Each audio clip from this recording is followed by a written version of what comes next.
Hi, I'm Laura Springstroh, and this is Advanced Topics in Math.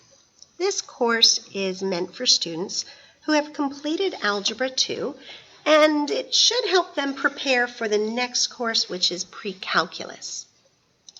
For my course, there we go, tests and quizzes will count as 75% of their grade, and assignments will count as 25%. Now, I grade assignments based solely on completion. It is less important to me that they got it right or wrong, as it is that they attempted all of the problems. So as long as they show work, I give them full credit for completing the assignment. Textbooks. We have a textbook for this course, although it is for an advanced pre-calculus level. And so I'm not finding that it's appropriate for our course, so I do not usually use the textbook that is assigned. I have lots of other resources for the students, and I'll get to that in just a moment. Now, if your child is either an e-learner or in class, they can find assignments posted on Focus. It's under the gradebook.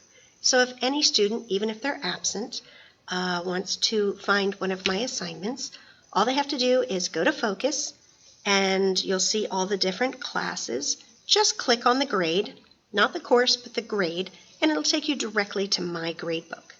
Click on any assignment, and I have attached directly to it a copy with all the problems, etc.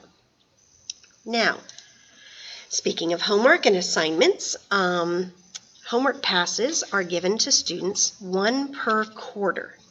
A homework pass is an opportunity for students who, they had a bad night, they had to work, they were busy, they got abducted by aliens, they weren't able to get their homework done. They may turn in their homework pass and get full credit for the assignment. However, the material will still be on a quiz or a test, so they need to make sure that they are able to understand the material. At the end of each quarter, I know I wrote 9 weeks on this slide, but at the end of each quarter, students will be allowed to retake any one quiz of their choosing. I will give them the better of the two grades. So it can't ever hurt them to do a retake, but it's a second chance for them to be able to bring up their grade or have another try at the material. Now, for additional resources, if a student goes to Focus and clicks on My Course, they will go to my Focus webpage. I have posted there a folder of video lessons.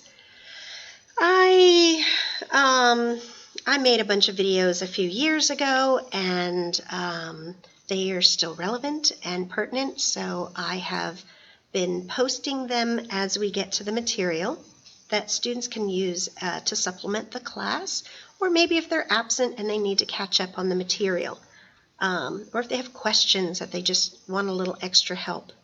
I also have a folder where I am posting notes, handwritten notes for each of the lessons that we're covering. I have most all of them posted, and those will be there also for students to have a little extra help, or again, if they should be absent.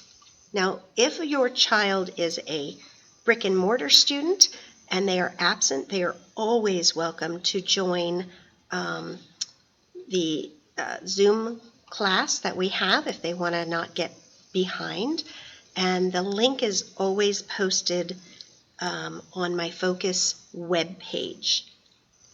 Remind is a texting group that I have created for this course. It gives me a chance to text your students, or they can text me if they have a question. They also can use Remind to upload assignments. Whether they're an e-learner or not, maybe they're going to be out and they don't want to lose their assignment, they want to get it turned in early. They can either upload it to Google Classroom, or they can send it, just take a picture and send it as a text through Remind. I think that's pretty much everything. So let's see, I'll put this back. If you would ever like to email me, or you have a question you want to ask, please email me. I didn't put it, but here's my name spelled out. It would be springstroh.laura at brevardschools.org. Thank you, and hopefully we will have it's a challenging, different year, but hopefully it'll be a really good year, and we'll have a successful year. Thank you.